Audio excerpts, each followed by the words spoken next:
சங்கநாதம் நேயர்களே, உலகத்தமிழ் உறவுகளே, வணக்கம். தொல்காப்பியமும் முதுமொழி காஞ்சியும் என்று இந்த இலக்கிய சொல்லையிலே நாம் இன்று காண இருக்கிறோம். தொல்காப்பியம் செய்யுளியலில் ஒரு கருத்தை குறிப்பிடும். அடிவரையறை இல்லாத யாப்பு என்று சொல்லிவிட்டு ஒரு நூலுக்கு உரை எழுதுகிற போது அது அடிவரையறை இருக்காது. காரணம் காட்டி விளக்குகிற முதுமொழி, ஏது நுதலிய முதுமொழி, ரொம்ப குறைவான 3 சொற்கள் 2 சொற்கள் இருப்பது, அதுக்கு கூட அடிவரையறை கிடையாது. மந்திரம், மறைமொழி, பொருள் வெளிப்படையாக தெரியாமல் இருக்கும். இந்த மந்திரம் என்பதற்கு எதிரானது முதுமொழி. அந்த முதுமொழி என்பது எளிமையான சொற்களை கொண்டதாக இருக்க வேண்டும், நுண்மையான சொற்களை கொண்டதாக இருக்க வேண்டும், சுருக்கமாக இருக்க வேண்டும். ஒளியுடைமை, பளிச்சென்று பொருள் தெரியணும். மென்மை, சொற்கள் மிக எளிமையாக இருக்க வேண்டும். அதே போல் அந்த குறித்த பொருளை அது தெளிவாக பேச வேண்டும். ஏதுனுதலியும் முதுமொழி. அந்த நூற்பா நண்பர்களே, நுண்மையும் சுருக்கமும் ஒளியுடைமையும் மென்மையும் என்றிவை விளங்கத் தோன்றி குறித்த பொருளை முடித்தற்கு உறவும் ஏதுனுதலிய முதுமொழி என்ப. அப்போ முதியோர்கள் பட்டறிவுள்ள பேசுகிற மொழி எளிய சொற்களை கொண்டு இருக்க வேண்டும், வளவலன் அதிகமான சொற்களை இருக்கக்கூடாது என்பது கருத்து நண்பர்களே. நம்முடைய முதுமொழி காஞ்சி என்பது கீழ்கணக்கு நூல்களில் இருக்கக்கூடிய ஒரு தலை சிறந்த நூலாக நம்மாலே பார்க்கப்படுகிறது.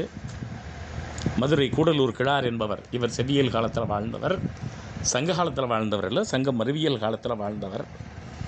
இவர் 10 தலைப்புகளில் 100 வரிகளில் சொற்களை மிக சுருக்கமாக வெளியிட்டு இந்த நூலை எழுதியிருக்கிறார். தொடங்குகிற போதே ஆறுகளி உலகத்து மக்கட்கெல்லாம் தொடங்குவார். 10 தலைப்புகள்லையும் எளிய 10, அறிவு 10, தண்டா 10, எல்லா 10கள்லையுமே. அப்போது இந்த கடலால் சூழப்பட்ட, ஆரவாரம் எழுப்புகிற கடலால் சூழப்பட்ட உலகத்து மக்களுக்கு எல்லாருக்கும் ஓதலில் சிறந்தன்று ஒழுக்கமுடைமை. ஒருத்தன் நல்லா படிக்கிறான், ஆனால் அவன் கற்றவனாக இருப்பதை விட பண்பாளனாக இருப்பது முக்கியம். ஓதலில் சிறந்தன்று ஒழுக்கமுடைமை, கற்றலை விட சிறந்தது. இந்த செவ்வியல் கால மொழியில் சிறந்தன்றுன்னு இருக்கும். அந்த அண்ணு சாரியை எதிர்மறை இடைநிலை இல்லை, அது தனியாக நம்ம ஒரு விளக்கம் போடுவோம். இந்த ஓதலில் சிறந்தன்று ஒழுக்கமுடைமைங்கிற மாதிரியே அந்த 10 வரிகள்லையும் அவர் ஒன்று எடுத்துக்குவார். இப்போ காதலையும் எடுத்துக்குவார், இரக்கத்தையும் எடுத்துக்குவார். இரக்கம்னு சொல்ல மாட்டார், கண்ணஞ்சுதல் அப்படிம்பார். அன்பை விட ஒருவன் துயரப்படுகிற போது செய்கிற உதவி உயர்ந்ததும்பார். காதலில் சிறந்தன்று கண்ணஞ்சப்படுதல், மேதையில் சிறந்தன்று கற்றது மறவாமை.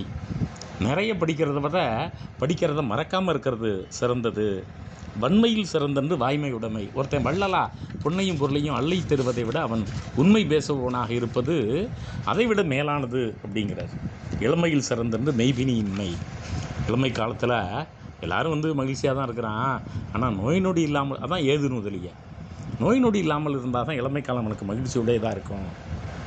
நலன் உடைமையும் நானு சிறந்தன்று. ஒருத்தன் அழகாக இருக்கிறான், ஒரு பெண் அழகாக இருக்கிறாள், அது முக்கியம் இல்லை, செய்த செயலுக்கு வருந்தணும், நாணம் உடம்பை வேணும், வெட்கப்படணும்.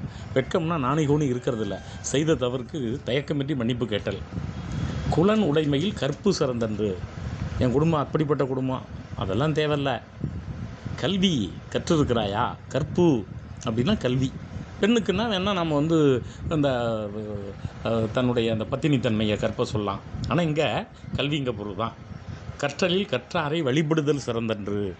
படிக்கிறத விட படித்தவன் சொல்லுகிற வழியில் செல்வது. வழிபடுதல்னால் வழியில் செல்லுதல், அதுதான் பிற்காலத்தில் வழிபாடுன்னாச்சு. முருகன் சொன்ன வழியில் போகணும், சிவபெருமான் சொன்ன வழியில் போகணும், அதுதான் வழிபாடு. பூஜை புனஸ்காரம் இல்லை. வழிபடுதல்னால் வழியில் செல்லுதல்னு அர்த்தம். செற்றாரை செலுத்தலில் நற்செய்கை நன்றன்று சிறந்தன்று. ஆமாம், ஒருத்தர் துன்பம் தர்றார், அவருக்கு நாம் உதவி பண்ணணும், அதுதான் சிறந்தன்று, அதுதான் சிறந்தது. முற்பெரும் கலையில் சிறுகாமை சிறந்தன்று.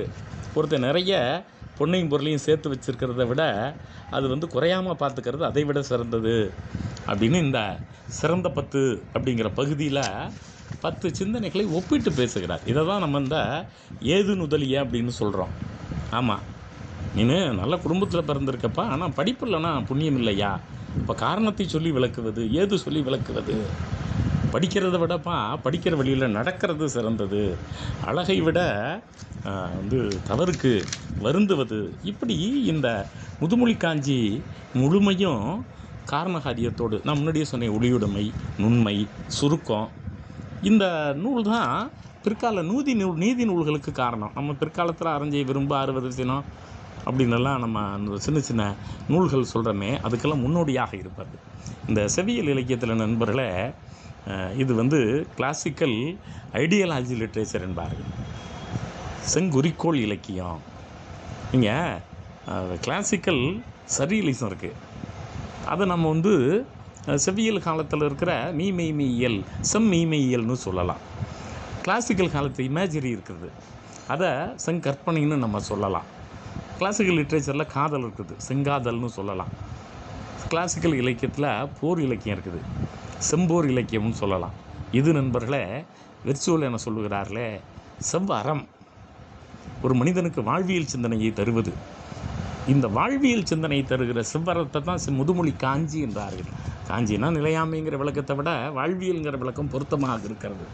இந்த முதுமொழி காஞ்சியில் இருக்கக்கூடிய 100 வரிகளையும் ஒவ்வொரு வரியையும் நாம் 1 மணி நேரம் விளக்கலாம் நண்பர்களே. அவ்வளவு ஆழ்ந்த உள்ளீடு மிகுந்த பொருள் பொருத்தமுடைய கருத்துக்கள் நிறைந்திருக்கின்றன. செவ்வியல் இலக்கியங்களை துய்ப்போம். நன்றி.